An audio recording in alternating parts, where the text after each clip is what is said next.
There was once a man who only lived 2 days a week, not because he chose to, not because he had to, but because somewhere along the way, he stopped noticing the rest of his life didn't feel like living.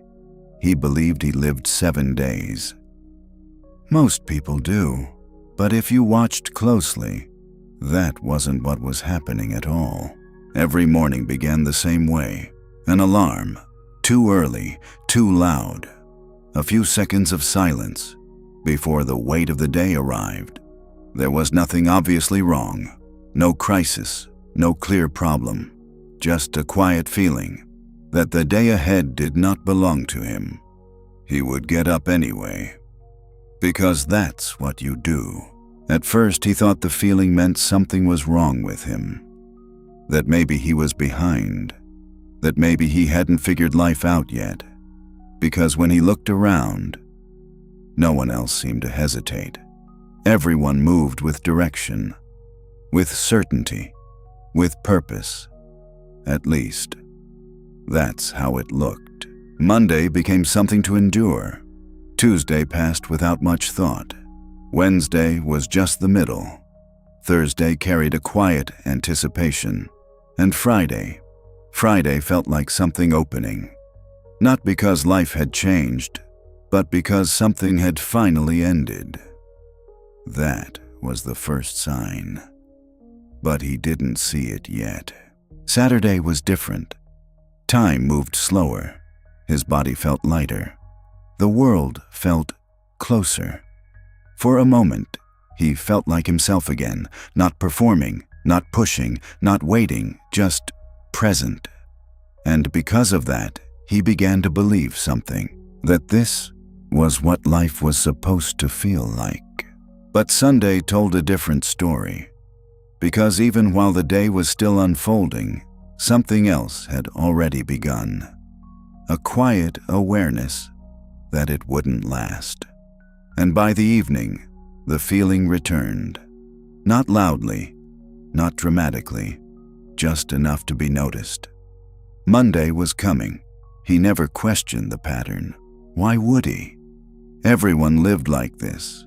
Work hard, look forward to the weekend, repeat. It felt responsible, it felt normal. But one day, a small thought appeared. And this time, it didn't go away. If I spend most of my life waiting for 2 days to feel alive, what exactly am I doing with the rest of it? The question didn't feel philosophical. It felt practical, almost mathematical. And that's what made it dangerous. There are 7 days in a week. If a person only feels alive for 2 of them, then 5 are spent waiting. That means nearly 71% of his life was not being lived. It was being endured. 71%. He had never thought of it that way before. But once the number appeared, it refused to disappear. But something about that number didn't feel complete, because when he looked closer, even those 2 days weren't what they seemed. And that realization was far more unsettling. Saturday wasn't entirely his. Part of it was spent recovering from the week, from the pressure, from the exhaustion he had learned to ignore. And Sunday was divided. Half of it felt like freedom. The other half felt like preparation, preparing to return, which meant the time that truly felt like his was smaller than he believed. Much smaller. Closer to 1 day than 2. 1 day out of 7. About 14%.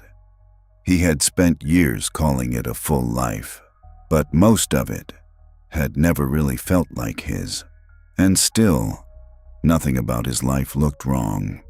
He had followed the path, made responsible choices, built something stable. From the outside, it looked like success, which raised a question he had never truly asked. Did I choose this life, or did I simply continue it? Because it is possible to build an entire life by following expectations, to move forward without ever deciding, to become something without ever asking if it was yours.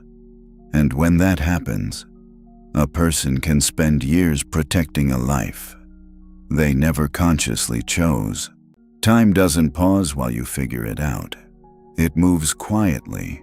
Years pass, energy changes, health shifts, and the idea of living later becomes less certain, because later is not guaranteed. The man didn't suddenly escape his life. He didn't abandon responsibility. That was never the point.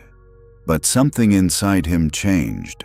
For the first time, he stopped assuming the path he was on was fixed, and instead, he began asking something different. Not, how do I get through the week? But, what kind of life would make me stop waiting to feel alive?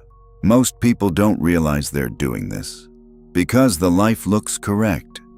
The schedule makes sense. The responsibilities feel justified, and over time, waiting becomes normal.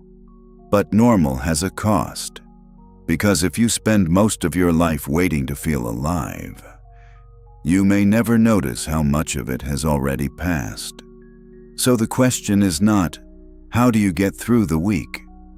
It's, are you building a life you actually want to live, or one you've simply learned to tolerate? Because once you see the difference, it becomes very hard to keep living the same way.